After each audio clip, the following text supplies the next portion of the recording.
Okay, so Palessa versus the teacup. The teacup saga. You're literally putting this into the fabric of the show. You're perpetuating this. Perpetuating. It's wild. Perpetuating. It's wild. Perpetuating. This tea is going to be hot, so I won't start to drink it now. Otherwise, it will be Palessa against burns in our mouth. Oh, we don't want that. No, not at all. We definitely don't want that. No. So, tell me about your regal self here. You're looking quite fly. Everybody, how's it going? Hi, hey. Welcome. I feel good. I feel warm and like cushiony and comfortable. How do you feel? Yeah, I feel like a badass in this coat. This is my badass coat. If anybody's ever really met me in some sort of musical engagement of sorts, I usually have on this coat. It's like a whole vibe, really. It's a whole vibe. Everybody, welcome to the Radical Afros. Yes. Episode 3. 3. Wow, we're really knocking these out, eh? Yeah. That's awesome. Yeah. And get yourself comfortable. Yeah. Get it. There we go. That's better. Yeah. Nice and comfy. No. Little Now I have nice. two. Yeah, there we go. Nice. This is great. I'll take that. Put it over there. Thank you. Nice. Awesome. Boom. Nice. We ready? Okay, this is still open. Oh, there we go. Game changer. Game changer. Reach the level. Okay. Cut. Action.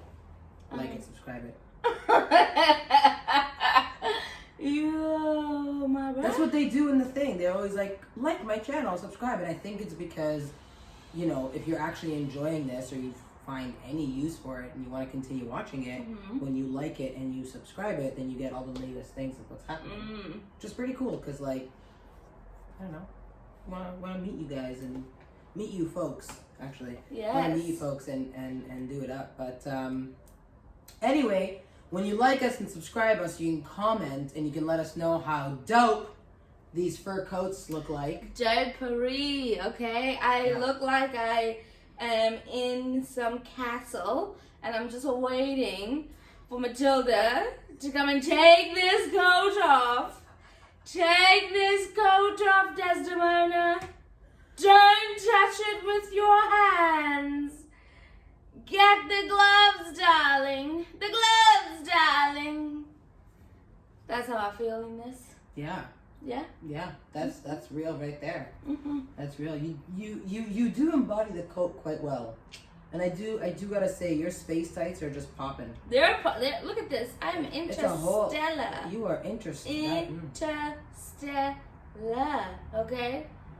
Sometimes that means I'm interstellar, but I'm interstellar for now. Yeah. I love your tights too. Yeah, we got multicolors here. Yes. Yeah.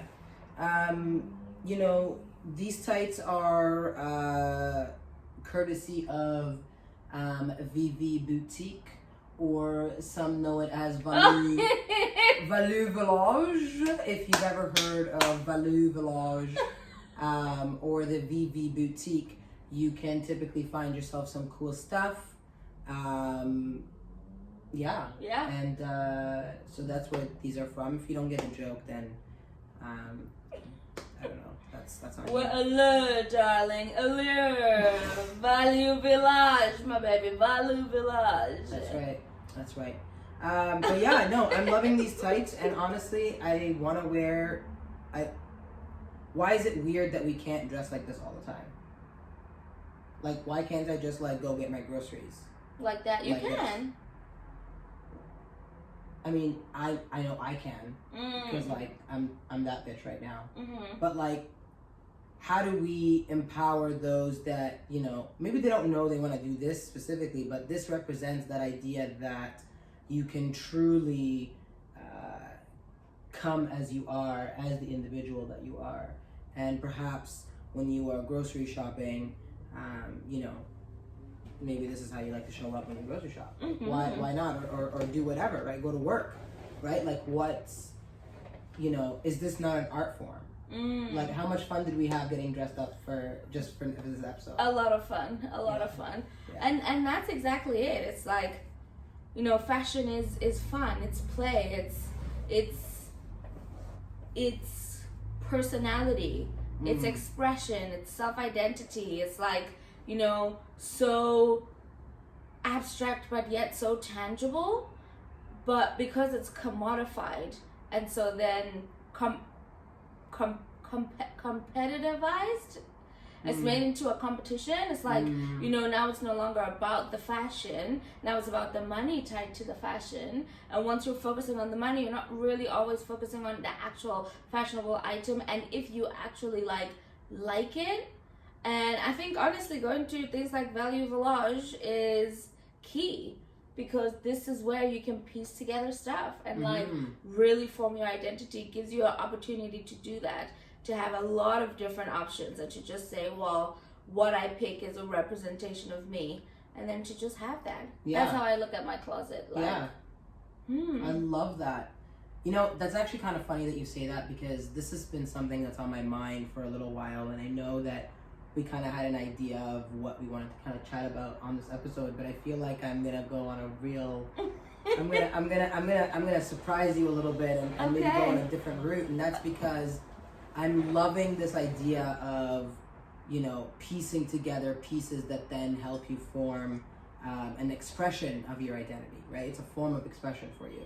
And, you know, I think it's really cool that, you know, not just places like Value Village, but also, you know, clothing swaps. Like, I'm thinking to myself about the majority of clothes that I own are through clothing swaps, through trades, through buying secondhand from people or from other stores or businesses, and thrifting and things like that. And I know that it's like a, you know, a thing now, and all the hipster people are doing it and blah, blah, blah. But really, you know, let's just kind of get over the labels of how we, you know, how our egos tend to label people. But let's really just look at it as, you know, it's not just about like the recycling agenda or the environmental agenda, but it's about just that self-awareness of, hey, what if you reframed it in a way where it's not that you know, fit in a certain type of persona, environmentalist or person who recycles or person whatever, but what if we all just embrace this idea that fashion and self-expression in a form of how you dress can be pieced together from all these different places. And like, I have so many stories to share about that, and like how like a lot of my clothes like belong to other people, and how they, you know, and then when I share my clothes, like I've given someone something where they just love, they're like, oh my God, like thanks for giving that to me, this is so awesome, you know. And it's just, and I think that like that individuality, that ability to create your own sense of individuality through the collective, like all of the like I would look at my closet and I would say most of the things in my closet have belonged to someone else at some point, right? And so I kind of have this energy of the collective with me as I choose to embrace who I am and my identity, which is ever changing. Sometimes I'm in a fur coat. Sometimes I'm, you know, sun's out, tits out. Sometimes, you know, like I'm super baggy and like, hey, let's just like hood up and like just, you know? Yeah. Sometimes I'm very beachy. Sometimes, you know, I hate that whole idea that you have to be in a box. There's no box. It's not even about thinking outside the box. There is no box. Gone. It's gone, right? And so, I don't know. I just really wanted to go on that rant. Like, all right. It's like, how do you live in a way? How do you design your life? Again, you know, the last episode we talked about this, and you know, how do you design your life in a way where you can, you know, facilitate your own expression of self. Like, we had so much fun putting these clothes on just like a few minutes ago, because we were like, oh my God, like I feel all sorts of I feel some type of way, you know? Absolutely. And even that skit that just came out of me before. Like, I just put this on and I was all of a sudden just like, madam, like, you know, it's a thing. It's like dancing. It's like moving. It's like expressionism, but it's like literally embodied because you're wearing these on your body. So that's absolutely cut. What? What were we talking about? You were saying that the idea of how the sentiment of each piece of that clothing and how it belongs to someone else. Yeah, so what I was trying to get at is that just as everything else carries energy and vibrations on it, so do clothes. Even if you're washing them in bleach and you're doing all of these. Continues, folks. Stay tuned. We will be back after these messages. Do you remember my drink your water video? Drink your water. Drink your water. Drink your water. Anyway, so this is just a gentle reminder to drink your water. Can you imagine if these were your commercials? Like, if you're just watching something and then all of a sudden it goes to commercial, but it's actually good for you. It's like a nice reminder, maybe a meditation moment. Man, like that would have changed the world. Anyway, capitalism sucks. Capitalism sucks. Action. Does that feel good? In 3. We are here live. Is that as everything embodies an energy to it and like a vibration, that's also what you get. And I love when you said like you've created yourself and your identity still able to stand out even with things that are coming from the community who are very different people to who you are, right? And like the clothes that they've worn, could have experienced some other happenings. And it reminds me of the Sisterhood of the Traveling Pants, that movie. And it's so true because the pants fit each of them, but they identified themselves in those pants in very different ways. It does things for people in so many different ways, and that's why for me I feel it's so important to share the tools that help heal you, because they will help someone in some way to do that. And such as with clothes, right? The things that clothe you help others also get clothed, and maybe sharing a little bit of that magic. Magic seems to be a consistent thing these last 2 episodes. Yeah, magic is it's the universe is really willing to show us this magic, and we just kind of have to tap in and see it. And I think one of those ways is embodying certain things. And I think part of Radical Afros is the radical ways of healing, the radical ways of conversation, the radical ways of expression. And even in my coaching, even in the work that I do with my clients or with others, it's like, how do we embody that sense of power?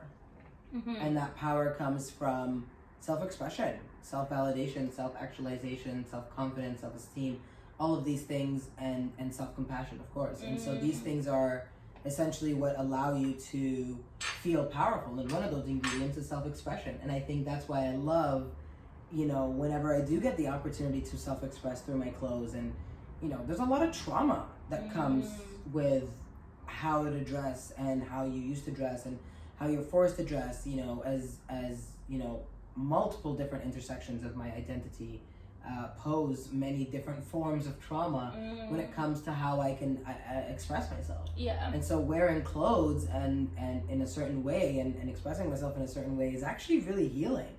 And so maybe this is also kind of my invitation to you all, to, it's not about being bold enough to wear something, it's about being you enough to do the thing, to wear the thing, to try on the thing, to buy the thing, whatever.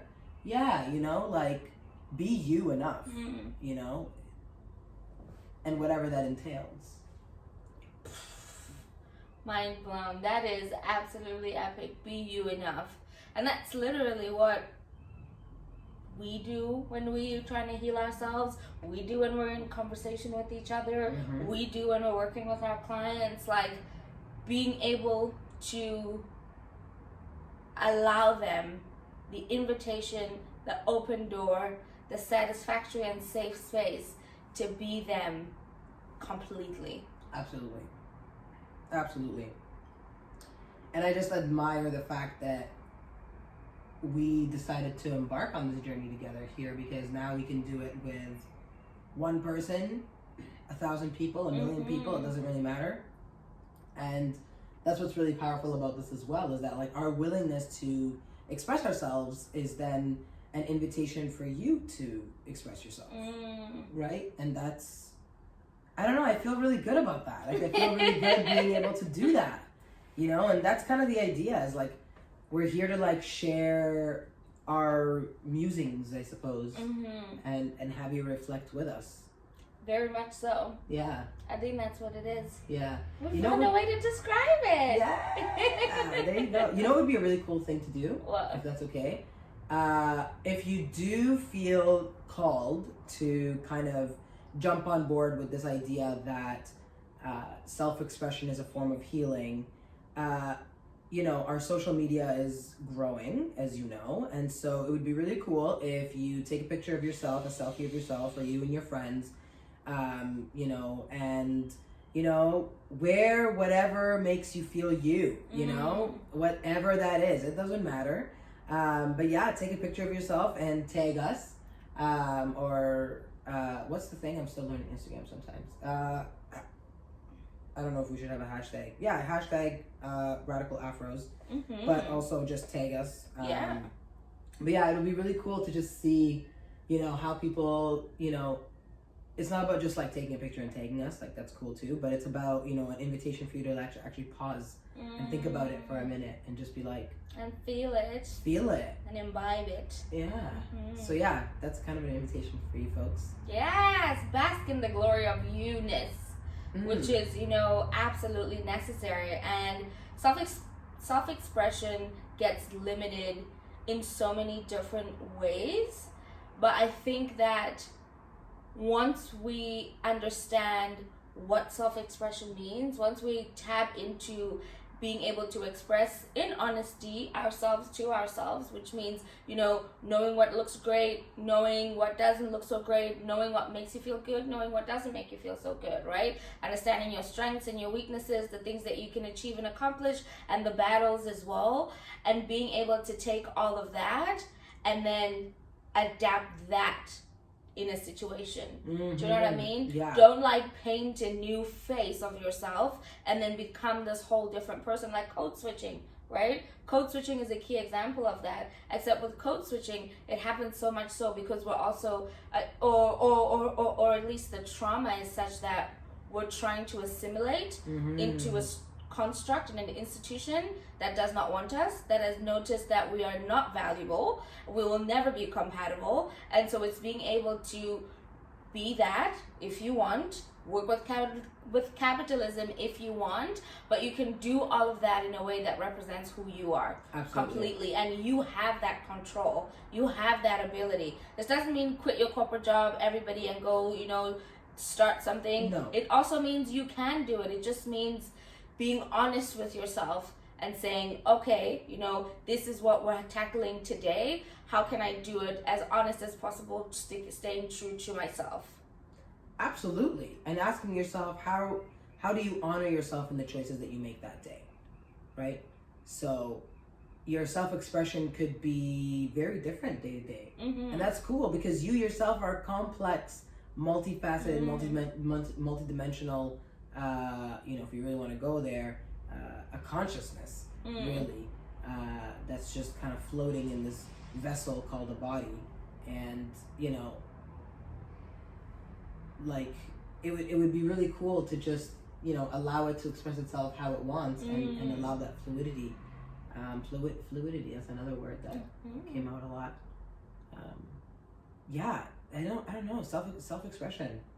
It's fascinating, and it's rebellious. It's very much rebellious. Yeah. Because to express yourself means to stay loyal to you and to choose you above all else, and that's intimidating for ego, especially if I want you on my side. It's intimidating to know that you're going to choose yourself no matter what. Yes. And that is what they're trying to suppress, and that is why what they're trying to lock away is that power, that knowledge, that little bit of inkling, knowing that nobody can take me away from me. So let's go. That's right. Let's go then. Yeah. And once you know that, accomplishments, things that you're not so great at, failures, little bumps in the road, like all of these things are complex, and I'm not diminishing them whatsoever. but that experience does not equate to who you are. It does not diminish that part that would choose you at all costs. Absolutely. Good or bad. That's right. I love that. I love that. It's like self-expression as a tool for power, a tool of empowerment, right? And it's like, you know, and that in itself, when you choose to express yourself, when you choose to recognize that you have that agency to be you, you start to realize how closely intertwined our trauma is to the way that we're being conditioned. And so to express yourself is not just rebellion, it's a form of revolution. You know, you're dismantling the way that you are ought to express yourself, and you're choosing a way to express yourself. That's radical. And I just adore the people that are really showing us the way. And you know, I love that this show is kind of about that as well. Yeah. Right? It's like radical ideas for radical action for radical people. But yeah, like self-expression as a form of radical revolution, which is really cool because it kind of makes me feel like, you know, if we align as individuals, then we will again heal the collective. But it's like through that, you know, when you express yourself, it doesn't infringe on me, and when I express myself, I don't infringe on you, because there's enough space for you and me. There's an abundance around us, and if we focus on the scarcities of us all, and you know, from a very pragmatic perspective, yes, the earth is scarce in its ways, but can we not look a little bit deeper than that, and recognize that there's an abundance of opportunity, there's an abundance of choice to change the world. 100%. And that's what scarcity mentality is, right? It's this fear that success is such a finite thing, and you know, you only get a short amount of time to jump into that successful thing, and otherwise there's none for you, there's none at the bottom, there's none in the middle, there's none in the top. Like, it's all just so scarce and so rare and so empty. And for me, I had to realize that was also me making an excuse to not try. I was giving myself an out. It wasn't a helpful out, because I was still, you know, traumatizing myself and like, you know, being very self-critical, but also not acting. And then being like, oh, but you know, only a few people get this, or only a few people get famous, or like, it's definitely not going to be me. Who wants to hear from me? I'm going to be the 1 millionth YouTube channel, or whatever the case is. And it's like, yeah, but you're going to be the 1 millionth YouTube channel. What do you, what? Yeah. Of course, it's a fact. Yeah. And it's like we don't think of it as facts when we're projecting them. We project them as these falling towers of burning fire. And it's like, no, that's factual. It's logical. Wrap the emotion out of it and look at what you're saying. And you're like, oh, shit, okay. Why was I scared? Oh, wild. And then you just do it. Yeah, absolutely. And that's kind of the power of thought work. You know, people talk about inner child work, shadow work, body work, healing work, light work, and then there's also thought work, which is essentially that your brain is conditioned in a very specific type of way based on a set of data that it has collected over the time of your aliveness. And so this data is everything that you've experienced consciously and subconsciously, and it stores it, and then it builds patterns based on the stored data that it has found, right? That's what your brain does. It's computing things in a very specific way. Your job is to sometimes challenge that conditioning, challenge that brain. And that's exactly what you just said, is that sometimes you have to be like, what? No, what? Like, pause. That's not actually, that, like, where did you get that data piece? Oh, that data piece was this piece of trauma that, you know, one time I saw someone fail, or whatever the trauma is, right? Like, sometimes the trauma is not so, you know, I hate to even describe it this way, but it's not like, it doesn't have to be big type of trauma that you know, people are, you know, kind of refer to a lot when it comes to trauma, but, you know, it could be something that you might not even realize is traumatic to you. And these are points of data that your brain has collected so that it can build its case. Yeah. And sometimes you have to dismantle that case because that case is based on data that has been retrieved in an oppressive system.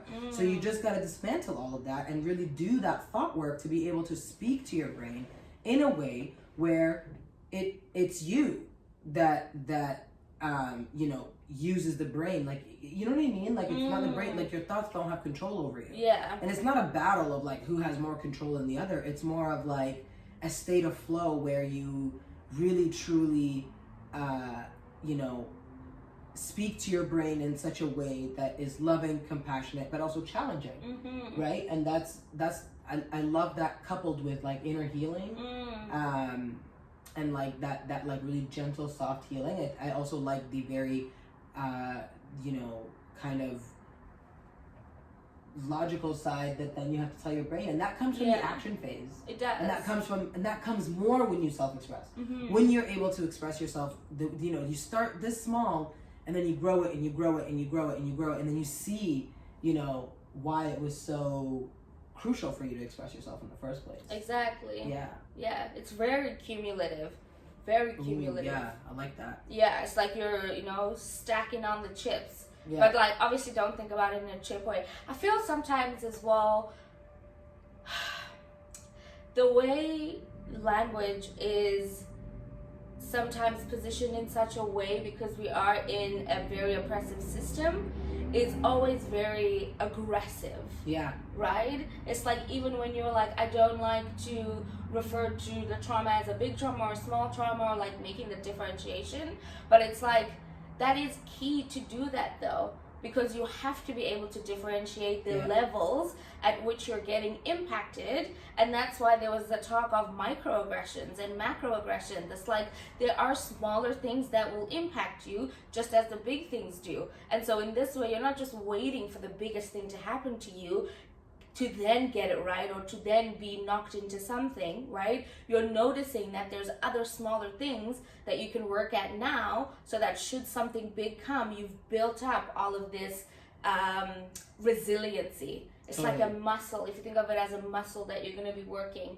and being able to like work on it and work, because when you work on yourself, you're working on the muscle to survive life, and then you're working on the muscle to soul thrive as well, because your soul thrives when you're surviving, and then survival external to the soul looks different as well, right? Survival and thriving depending on what conditions that you're in.